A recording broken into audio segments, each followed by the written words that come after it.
على جبين سعادتي وأفكاري تجري الحروف بأشواق وإذلال هذه يا قد سرت للسعي في أمل। So guys, আর কিছুক্ষণের মধ্যে এই যে জায়গাটা দেখতে পাচ্ছ এগুলো কিন্তু পুরো ভরে যাবে, কেননা আর কিছুক্ষণের মধ্যে চলে আসবে আমাদের প্রিয়, সবার প্রিয় বড় ভাইজান আব্বাস সিদ্দিকী ভাইজান। সো এই যে জায়গাটা দেখতে পাচ্ছ এগুলো কিন্তু পুরো ভরে যাবে, ঠিক আছে। যেহেতু প্যান্ডেলটা মাঝারি সাইজ, বেশি ছোটো নয় বেশি বড় নয়, কিন্তু যে হিসেবে লোক আসবে কিন্তু এসব ভরে যাবে এই জায়গাগুলো পুরো, দেখতে পাচ্ছ। আর কিছুক্ষণের মধ্যেই, আর আধ ঘন্টা পরেই ভাইজান চলে আসবে।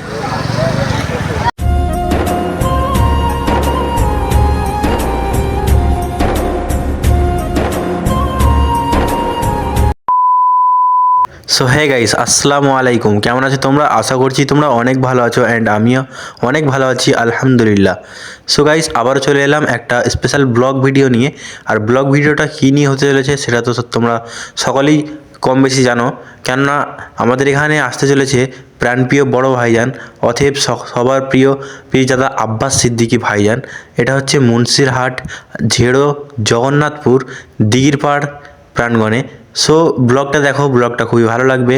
অ্যান্ড এই ব্লগটায় আমি ডাইরেক্ট ভয়েস ওভার করতে পারিনি, কেননা আমার কাছে ছিল না মাইক, আর এখানে অনেক পরিমাণে আওয়াজ হচ্ছিল। সে কারণে ভিডিওটা করার পরে তোমাদেরকে আমি পরে ভয়েস ওভার করে শোনাচ্ছি।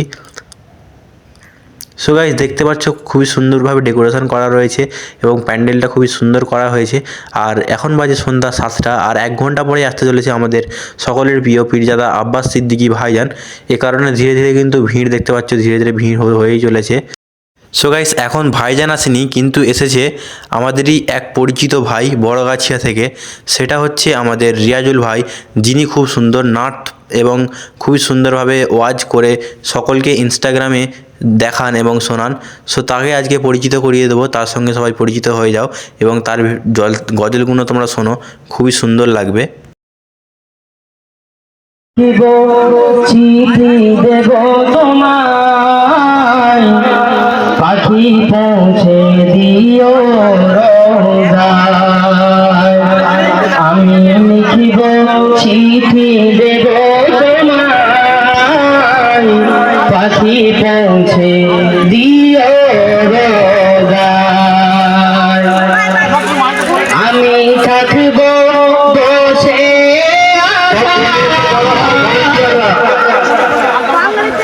আলটাদের ঘরের সামনে এসে করতে দাও তাড়াতাড়ি। আমি থাকব বসে চিঠির উত্তর আসবে আমার গায়। আমি থাকব বসে চিঠির উত্তর আসবে আমার গায়। আমি লিখিব চিঠি দেব তোমায়, পাখি পৌঁছে দিও রোজায়। কবে আসবে মদিনার পয়গাম, গায়ে বাঁধব হাজিদের গ্রাম। কবে আসবে মদিনার পয়গাম, গায়ে বাঁধব হাজিদের গ্রাম। আমি ঘুরব মদিনার চারিপাশ, দু চোখে দেখব সবজে গুম্বাদ। আমি লিখিব চিঠি দেব তোমায়, পাখি পৌঁছে দিও রোজায়। চিঠির উত্তর যদি গোনা জীবন মরণ সবই দেবিতা। আর ফাইনালি অনেকক্ষণ ঘোরাঘুরি করার পরে এবারে সময় চলে এলো ভাইজান আসার। তো সেই কারণে আমি চলে যাচ্ছিলাম রাস্তার দিকে, কেননা এক্ষুনি চলে আসবে আমাদের ভাইজান। আর হ্যাঁ, তোমাদেরকে তো সাবস্ক্রাইব করার কথা একদমই ভুলে গেছি। তো এখনও পর্যন্ত যারা সাবস্ক্রাইব করোনি প্লিজ সাবস্ক্রাইব করে নাও।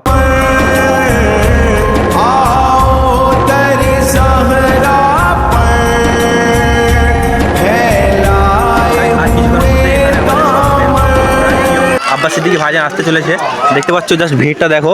অনেকেই তেনাকে স্বাগতম জানানোর জন্য কিন্তু দাঁড়িয়ে রয়েছে এখানে। একটা খুবই সুন্দর পরিবেশ দেখতে পাচ্ছ, সকলে দাঁড়িয়ে রয়েছে দুদিকে খুব সাইড করে। এখানে আমাদের প্রাণপ্রিয় বড় ভাইজান আসতে চলেছে আর কিছুক্ষণের মধ্যেই।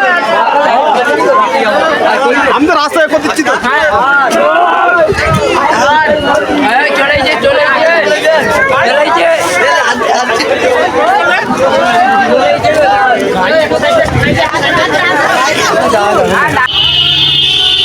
সো গাইস জাস্ট ভিউটা দেখো, একেবারে সুন্দর পরিবেশ।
হয়েছেন। আর ভিড়টা দেখুন, শত শত মানুষের ভিড়, শত শত যুবকের নয়নমণি পীরজাদা আব্বাস সিদ্দিকী ভাইজান চলে এসেছেন আমাদের এই মঞ্চে। দেখতে থাকো ভিডিওটা, তোমাদেরকে খুবই ভালো লাগবে। জাস্ট ভিড়টা দেখো।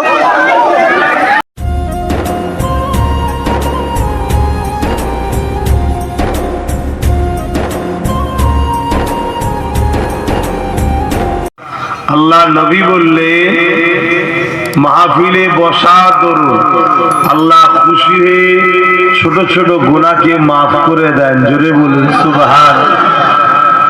এবং মাহফিলের উদ্দেশ্যে আসবে, প্রতিটা কদমে কদমে কদমে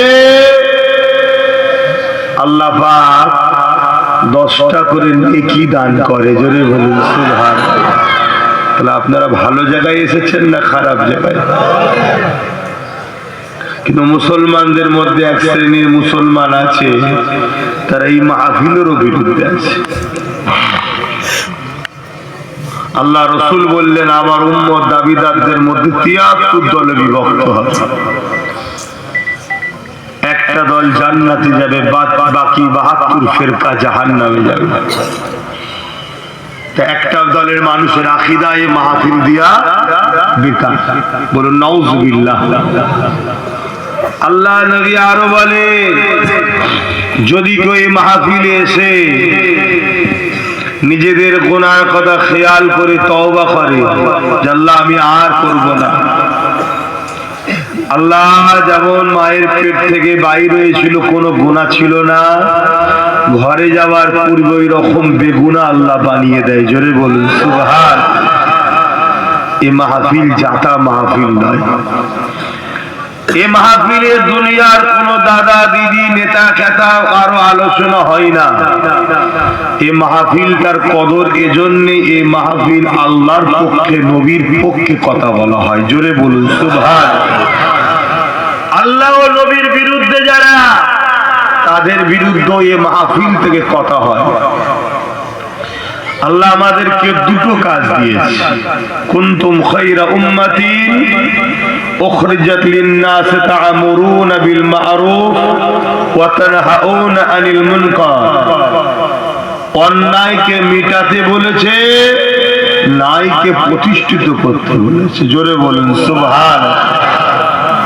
তাহলে শুধু ভালো কাজ করলে হবে না, ভালো কাজ যেমন করতে হবে, অন্যায়কে মিটাতেও হবে। ভালো কাজ করতে গিয়ে যদি বাধা হয়, বাধার সম্মুখীন হয়ে পরও ভালো কাজ ছেড়ে দিলে হবে না। অন্যায়কে রুখতে গিয়ে যদি বাধা হয়, বাধার ভয়ে সরে গেলে হবে না, জানকে বাজি লাগিয়ে হলো অন্যায়ের বিরুদ্ধে সংগ্রাম করতে হবে। কেন আমার নবী সাহাবা হুজুরদের উপরে কম জুলুম হয়নি। কি করেছিল সাহাবা হুজুররা? সাহাবা হুজুররা ন্যায়ের পক্ষে, অন্যায়ের বিরুদ্ধে ছিল। ভাই আমাকে একটু ঠান্ডা লেগে গেছে, বুঝতে পেরেছে? সাহাবা হুজুররা ন্যায়ের পক্ষে, অন্যায়ের বিরুদ্ধে ছিল। এজন্য আবু জেহেল, উতবা, সাইবা, আবু লাহাব, উমাইয়া এরা সাহাবা হুজুরদের বিরুদ্ধে ছিল। জুলুম করেছে, অনেক জুলুম করেছে সাহাবা হুজুরদের। কথা বুঝে আসছে, এরা সব করে এরকম গদি, কিন্তু এতে বসে যে কি আজাব হয়, আজাব ভেতরে ঢুকিয়েছে। সব করেছে আর বসেও বেশ আরাম। কি কিন্তু আরামই তো বেড়াম, কোমর দুদিন পর নষ্ট হয়ে যাবে। যত শক্ত জায়গা তত ভালো। কথা বুঝে আসছে ভাইরা? কিন্তু এরা করেছে আবার না করে না। কথা বুঝে আসছে? অনেক ছেলেরাও মান চাইছে, হুজুর একটু বেশ থাকবে, হ্যাঁ না লাগবে না, হয়ে গেছে, যা করার করতেছি, সব সকল নিয়েছে। তো ভাইয়েরা আমার, মন দিয়ে শোনে, আমাদের অনেক দিক দিয়ে আমাদেরকে শেষ করা হচ্ছে। সবচেয়ে ভয়ঙ্কর বিপদ আমাদের মধ্যে যেটা, সেটা হচ্ছে আমাদেরকে ইসলামের নামে ডুপ্লিকেট ইসলাম ধরানো হচ্ছে। এটা হচ্ছে সব থেকে ভয়ঙ্কর বিষয়। আমাদেরকে তথাকথিত পুঁথিগত কিছু কথা শুধু শেখানো হয়, অথচ প্রতিটা নবী আলাইহিস সালাম কোন এসেছেন অন্যায়, অত্যাচার, জুলুম, সন্ত্রাস, জঙ্গিবাদ, সমাজ বিরোধী, মানবতার বিরোধী, ইনসাফের বিরুদ্ধে যারা, তাদের বিরুদ্ধে লড়াই করে এ দুনিয়ায় নাই শান্তি, সভ্যতা, ইনসাফ, ইনসানিয়াত, গরিব মানুষের হক, বিধবার হক, এতিমের হক, বাপ মায়ের হক, বড়দের সম্মান, ছোটদের স্নেহ, এক কথায় পৃথিবীতে শান্তি প্রতিষ্ঠিত করেছে। জোরে বলুন সুবহান। ব্যক্তি জীবনের কল্যাণের জন্য নামাজও পড়েছে, রোজাও রেখেছে, মালদাররা হজও করেছে। ওটা ব্যক্তি জীবন। আর সমাজ জীবন, এই সমাজের এতিমের অধিকার দিতে হবে, এই সমাজের বিধবার মর্যাদা দিতে হবে, এই সমাজে নারীদের অধিকার দিতে হবে, এই সমাজের গরিবদের ঘরে বাঁচার স্বাধীনতা দিতে হবে, এই সমাজের নেশা মুক্ত করতে হবে, এই সমাজকে রেপ মুক্ত করতে হবে, এই সমাজকে সন্ত্রাস আতঙ্কবাদ মুক্ত করতে হবে। এর নাম হলো ইসলাম। জোরে বলুন সুবহানাল্লাহ। আমি বড় পাওয়ারের সাথে বলছি, বড় চ্যালেঞ্জের সাথে বলছি, যুবকরা, বাপেরা, মায়েরা, বোনেরা, বড় পাওয়ারের সাথে বলছি, এর নাম ইসলাম। কিন্তু আমাদেরকে সব কিছু ভুলিয়ে দিয়ে একটা প্যারালাইসিস রোগী টাইপের করে ফেলেছে। আমাদের মেন্টালিটিটাকে অন্য দিকে সেট আপ করে দিয়েছে, আর আমাদের মেন্টালিটি থেকে অন্যায়ের বিরুদ্ধে লড়াই বেরিয়ে গেছে, জুলুমের বিরুদ্ধে লড়াই বেরিয়ে গেছে, এতিমের পক্ষে থাকার চিন্তা ভাবনা বেরিয়ে গেছে, বিধবাকে সাহায্য করার চিন্তা ভাবনা বেরিয়ে গেছে, নেশামুক্ত সমাজ গড়ার চিন্তা ভাবনা বেরিয়ে গেছে, সন্ত্রাসদের বিরুদ্ধে, জালিমদের বিরুদ্ধে, আতঙ্কবাদের বিরুদ্ধে, জঙ্গিবাদের বিরুদ্ধে লড়াই যে ইসলাম করেছে, এটা আমাদের মাথা থেকে বেরিয়ে গেছে, বার করে দেওয়া হয়েছে,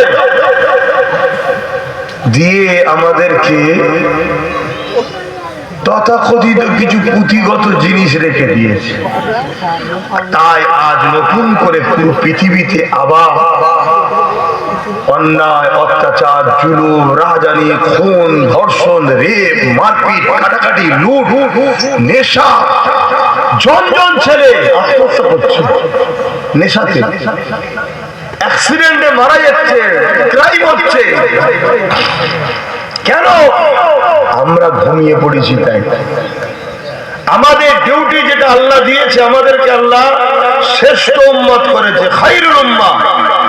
আমাদের যে ডিউটি, সেই ডিউটি থেকে আমাদেরকে সরিয়ে দেওয়া হয়েছে, শুধু আমাদেরকে লোভ দেওয়া হয়েছে কি, ও দুনিয়ায় কি হচ্ছে না হচ্ছে সব দেখার দরকার নেই, আল্লাহ আল্লাহ করো, খাও দাও, নিজের নিয়ে থাকো, পরকালে জান্নাতে যাবে, জান্নাতে, শুধু জান্নাতে লোভ দিয়েছে। শুনছেন? অথচ আল্লাহ আমাদেরকে যে ডিউটির জন্য পাঠালো,